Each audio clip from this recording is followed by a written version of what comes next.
Hey, this is Daryl. Welcome back to the channel. Today we've got something a little bit different.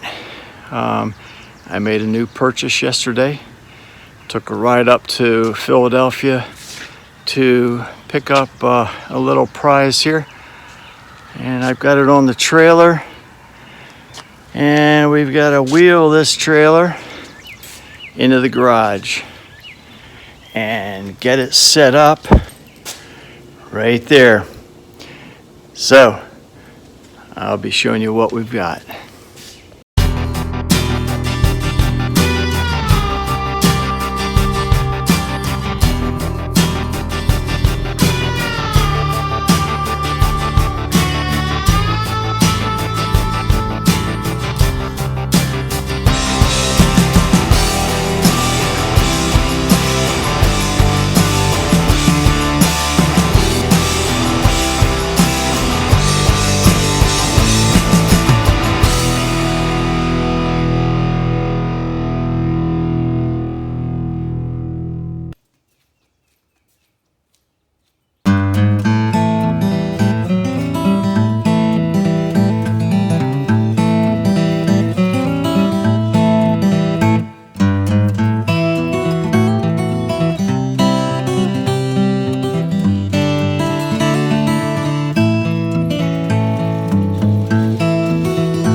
Oh, we gotta make a little shim here. What can I use? A little stick.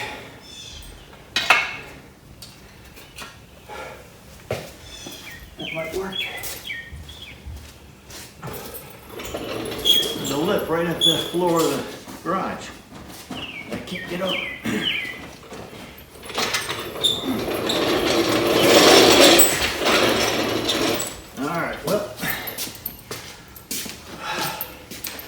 Let me see if I can get this up, you know.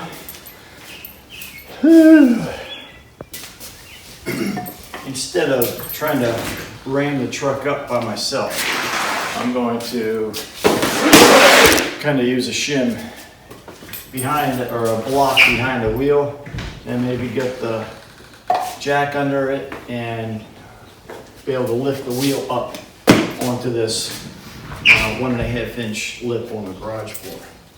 So let me see. Let me give it one more try.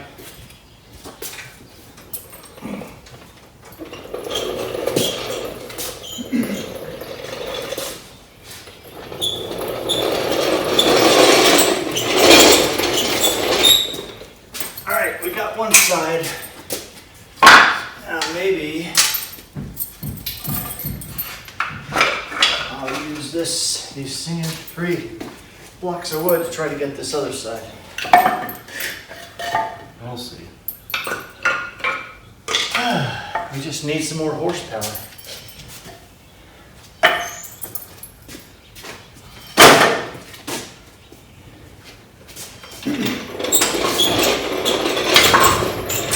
There we go.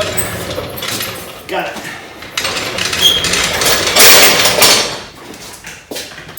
That's the hardest part of this whole job. Okay, let's get this thing off. I'll show you what we have. under the cover. How these straps go.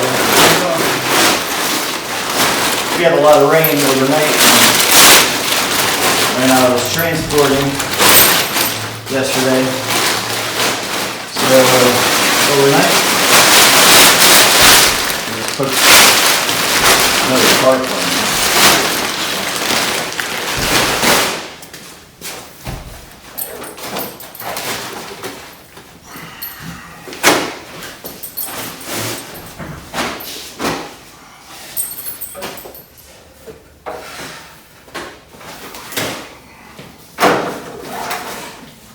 So we went,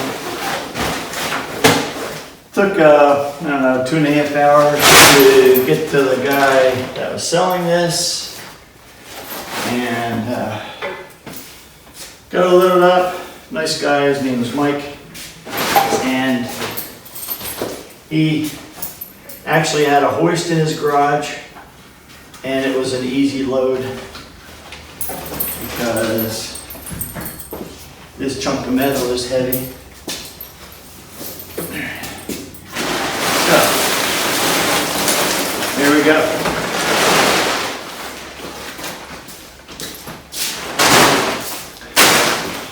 So what we have here, let me get you off of the tripod. What I bought is a LQ9 LS engine with computer, the complete harness, the gas pedal somewhere around here, the connection for the ODB reader, all the electrical connections that I need, and included was 4L65E transmission. And this came out of a 2004 Cadillac Escalade with about 150,000 miles on it. So it was a reasonable deal, and I was happy because I've been looking for an LQ9, which is a 6.0 liter engine, and it came stock with flat top pistons, and I think the compression ratio stock was about 10.4 to 1, thereabouts. So it made decent power. I think it's in the 350 range from what I've read, but we'll probably add and put, I'm certainly going to break it down and rebuild, but I just want to, take a good look at what's going on inside the engine. It was running when it came out of the Escalade, and the Escalade had a problem. It was in Pennsylvania, just outside of Philadelphia, and they have I think an annual inspection of vehicles, and it failed the inspection because the frame was rotted out. And I think that was maybe a common problem with some of the GM trucks and Cadillac. So that was the problem with the vehicle. The engine apparently, from what I've been told, was running fine, but we'll find out. So here's what I got. I have no vehicle to put this LQ9 in yet, but that's typical what I do. I usually have an engine ready before I even have a car to put it in. But this is the first LS engine that I've dealt with, and have been doing research on what it takes to program the ECU or the PCM or the computer. And it's not trivial, but it's not impossible. And if worse comes to worse, it can be sent off to an engine tuner, somebody to reprogram it and pay money. But So this is the first LS engine that I've ever had, because I don't have GM daily driver cars. I've got Toyota. So this thing is complete, and it's got a starter, and it looks like it's a mini starter, air conditioning compressor, which I don't know if I'm going to use, probably, because in Maryland in the summertime it gets pretty humid. The mechanical fan will be replaced with an electric fan whenever the time comes. We'll see if the alternator charges and works, because it was raining quite hard driving home. I did not stuff a rag into the intake, which I should have, but I'm going to be tearing this engine down anyway, and if there's water in there, it'll get dried out and it's not going to cause a problem. The other thing that I haven't ever dealt with is an electric transmission or electronic control. So it'll be a learning curve. But, if, again, worst comes to worst, I'll send it off to have a transmission shop check it out. Or actually try it before, or just try it in a vehicle when the time comes. It was a four-wheel drive Cadillac Escalade, and it had a transfer case, which I didn't want. So Mike, the seller, removed it. But what I need is a tail piece for the back end of the transmission.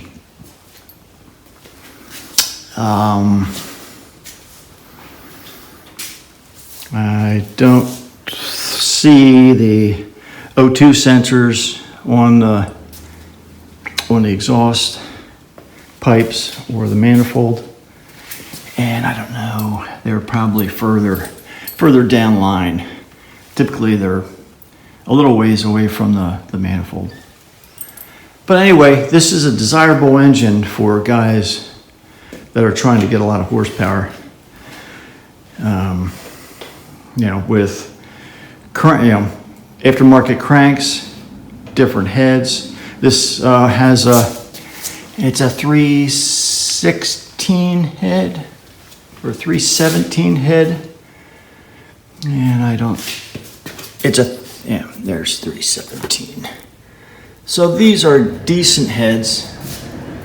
They can be milled down a certain amount to take the chamber volume down into the 65 cc range or thereabouts.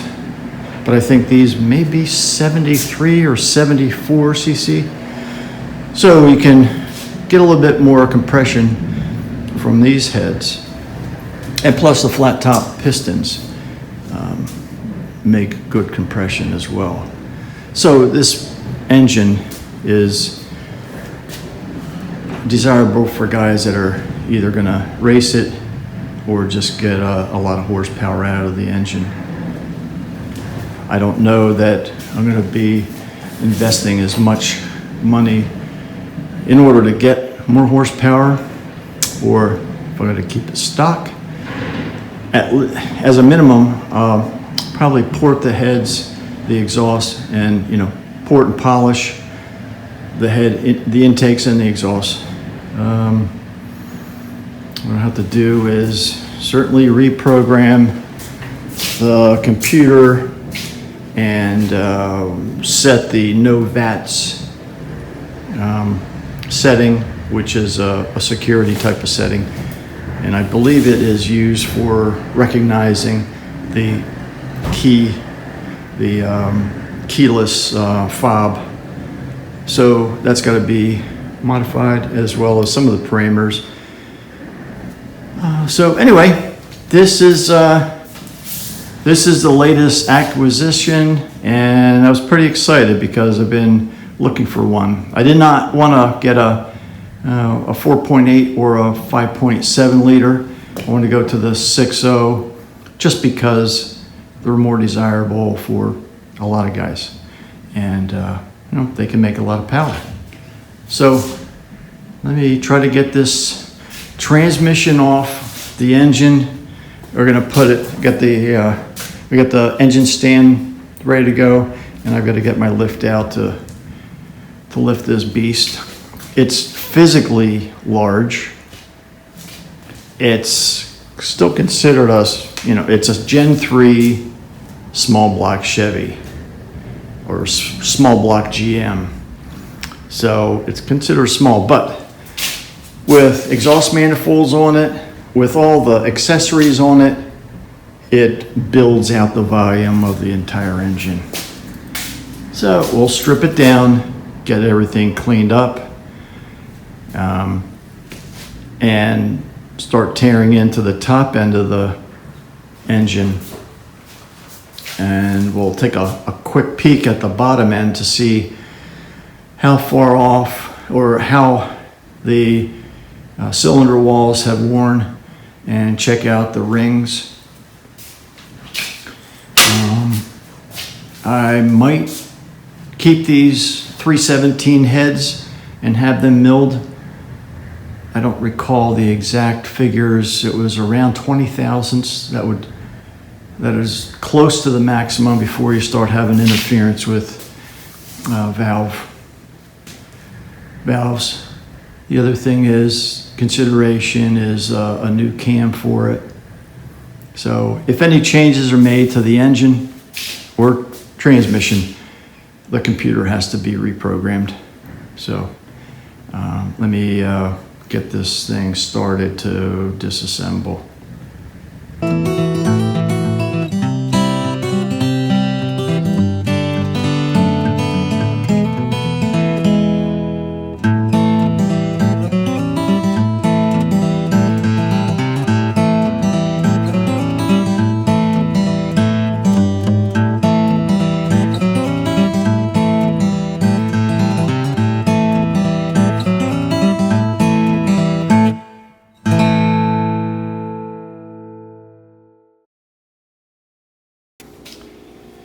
So I think I've cleared everything on the transmission to the engine. So I just have to take these flange bolts out.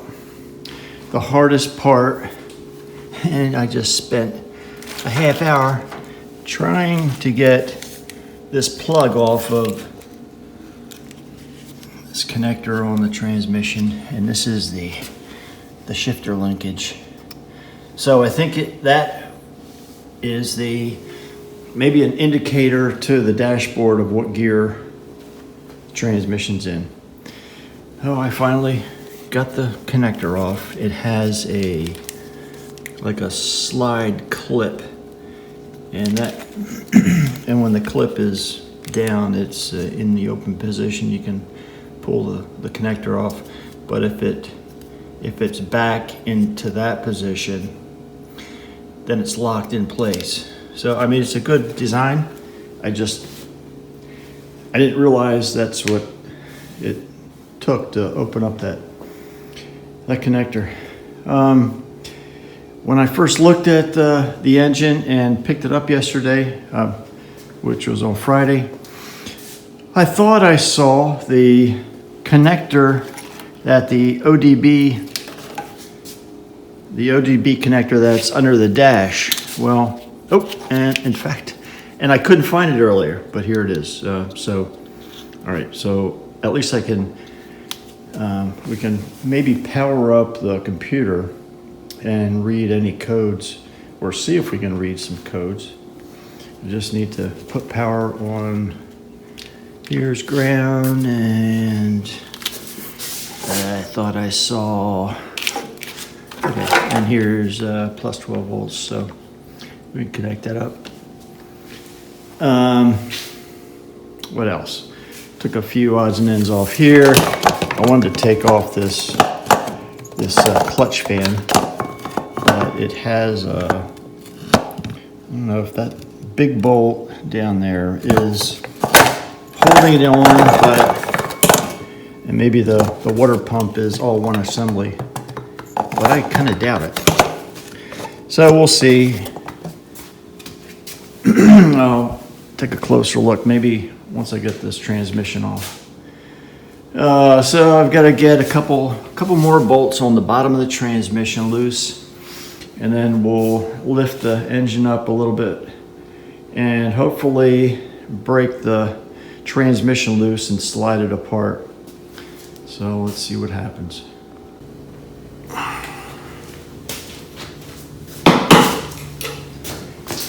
Everything is loose, but breaking this seal is a little tough.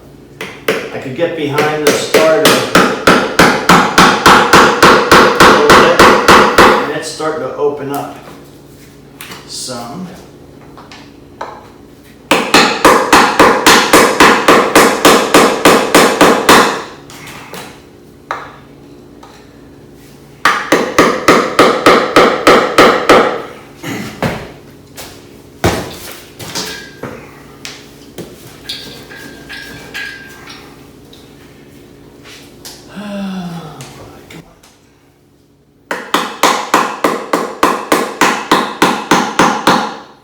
She's opening up. That's not very much.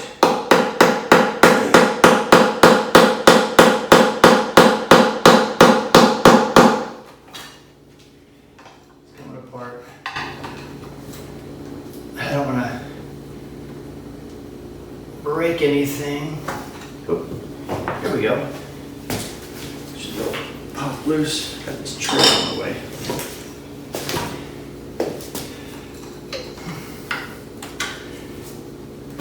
There we go.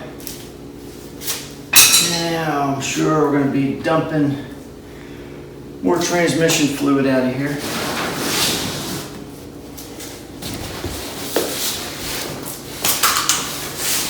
If I was smart, I would have drained it first before I did this. But you know the answer to that.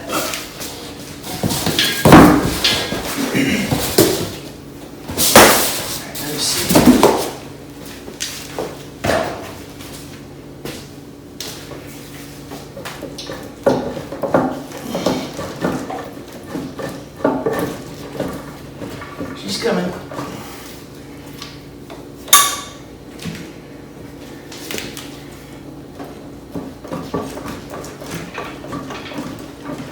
Come on, baby.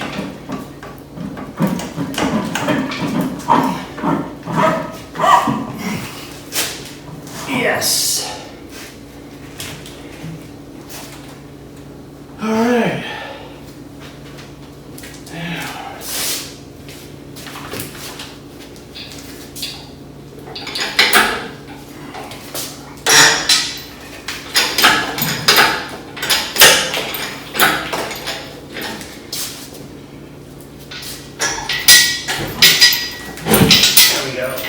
Free.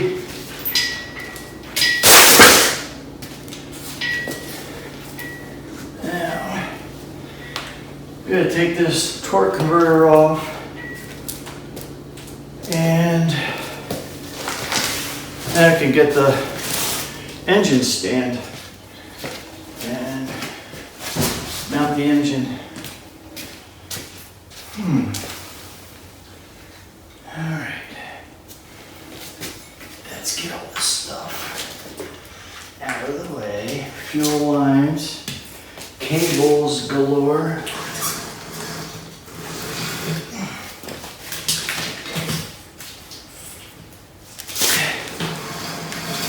It's LS engines and their transmissions, because they're electronically controlled, you know, for the most part,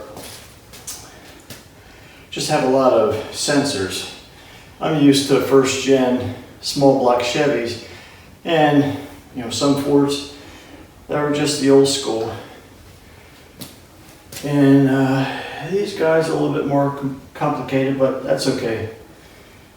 It's easy to figure out. It's just that you have to deal with more stuff. So maybe I'll get a little dolly and set this transmission on so we can roll it around. We can get that out of the way. Set it to the side for a later date. And it's a little grungy, not bad. I'm hoping that I don't have to touch this transmission, but I think the prudent thing to do is to have it checked out and see if it needs anything, if clutches are worn, stuff like that. So, all right, let me get these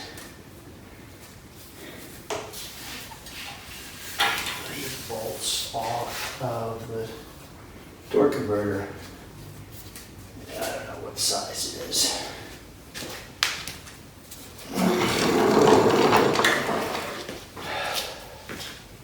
Greasy, greasy, greasy. There's some on these engines, I found there's some, standard non-metric American nuts and bolts, and then they've got some metric, so it's a mix. I guess maybe the easy thing to do. I don't want to be underneath this engine because I don't trust that strap 100%.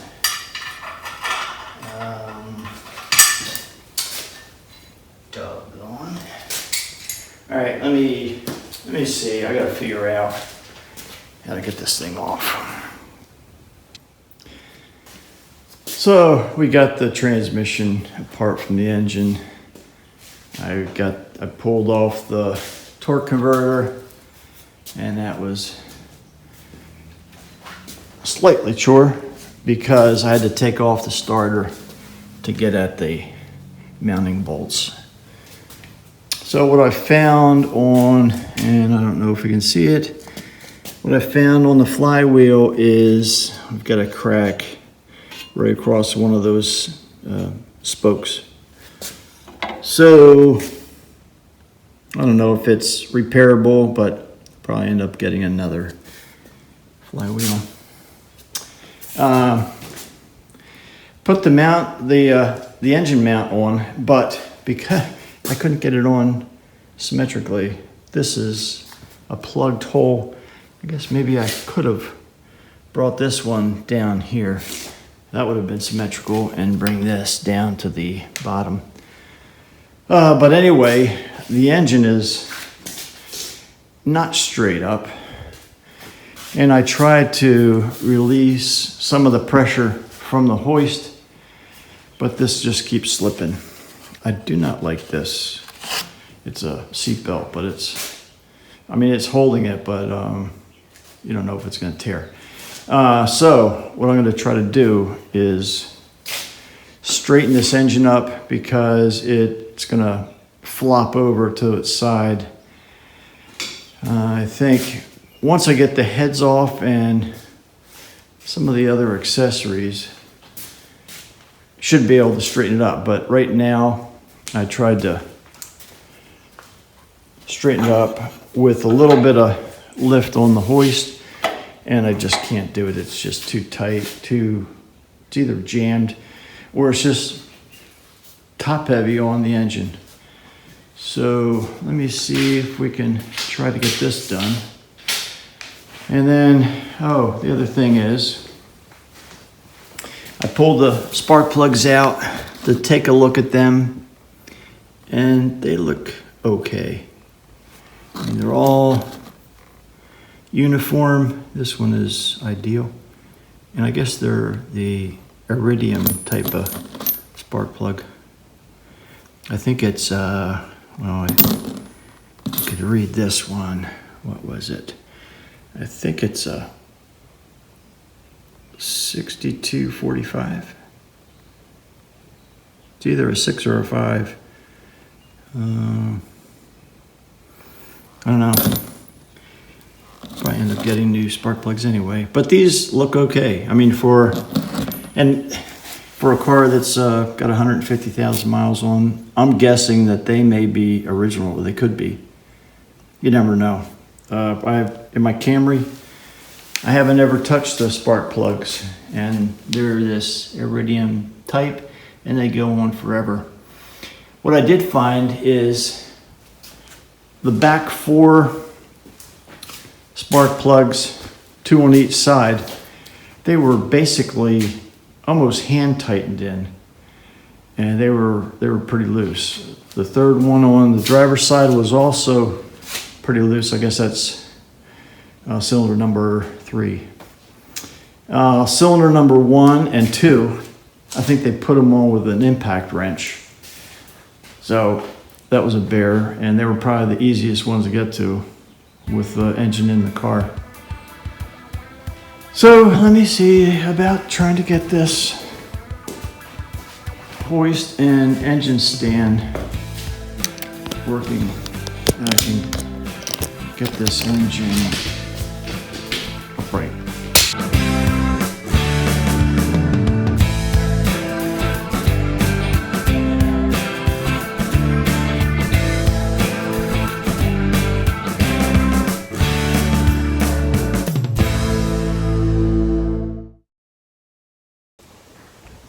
Well, it's not perfect, but it's better than it had been. I still feel a little bit nervous. I'm gonna probably leave this hoist hooked up, but I do wanna put some kind of clamp, or I'll just use chain and chain it so it doesn't flop over. So I guess the next thing I'm gonna do is start to tear off the front end, take all the accessories, alternator, water pump, power steering, and the air conditioner compressor. So that'll be the next step, and then we'll start to tear down the motor.